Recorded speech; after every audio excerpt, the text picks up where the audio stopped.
सुंदरपुर गांव में चंदू अपनी मां के साथ रहता था।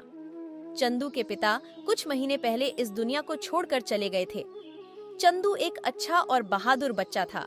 वे अपने पढ़ाई के बारे में ही सोचता रहता था, लेकिन चंदू के पिता नहीं होने के कारण चंदू स्कूल नहीं जा पाता था। एक दिन वह अपनी माँ से कहता है, माँ मेरे सारे दोस्त स्कूल जाते हैं, मुझे भी स्कूल जाना है माँ, हमको भी पढ़ाई करने का बहुत इच्छा है। बेटा हम भी चाहते हैं कि तुम स्कूल जाओ, लेकिन हम कर भी क्या सकते हैं। जो पैसे मैं कमाती हूँ उससे सिर्फ घर चल पाता है, तो मैं तुझे स्कूल कैसे भेज सकूंगी। बेटा तुम घर में ही रहकर अच्छी से पढ़ाई करो और बड़ा आदमी बनो।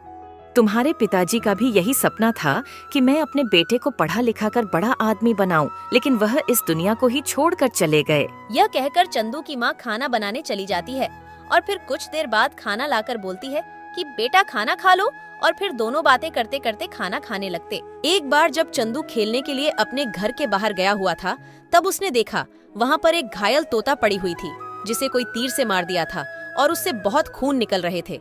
इसे देखकर चंदू को बहुत दया जाती है और उसे उठाकर अपने घर ले आता है और अपनी माँ से बोलता है, मामा देखो ना, ये तोता बाहर में घायल पड़ा हुआ था, इसको किसी ने तीर से मार दिया है।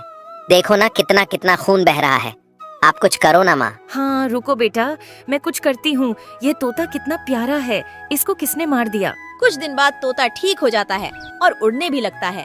एक बार तोता चंदू से बोलता है कि मैं एक जादुई तोता हूँ और हमको सब मालूम है कि तुम्हारे पिताजी इस दुनिया में नहीं है, जिसके कारण तुम अपने पढ़ाई नहीं कर पाते हो। मैं तुझे एक हीरा देता हूँ जिससे तुम जो चाहे वह प्राप्त कर सकते हो, और हमको अच्छी से मालूम है कि तुम इसका सही से प्रयोग करोगे। हीरे को देकर तोता वहाँ से उड़ जाता है। फिर चंदू और उसकी माँ बहुत ही खुश हो जाते हैं और ये चंदू अपने स्कूल भी जाने लगता है और अच्छी पढ़ाई करने लगता है। इससे हमें यह शिक्षा मिलती है कि अगर हम किसी की सहायता करेंगे तो हमारा कोई ना कोई सहायता जरूर करेगा। इसलिए आपको कोई जरूरतमंद व्यक्ति का सहायता हरदम करना चाहिए।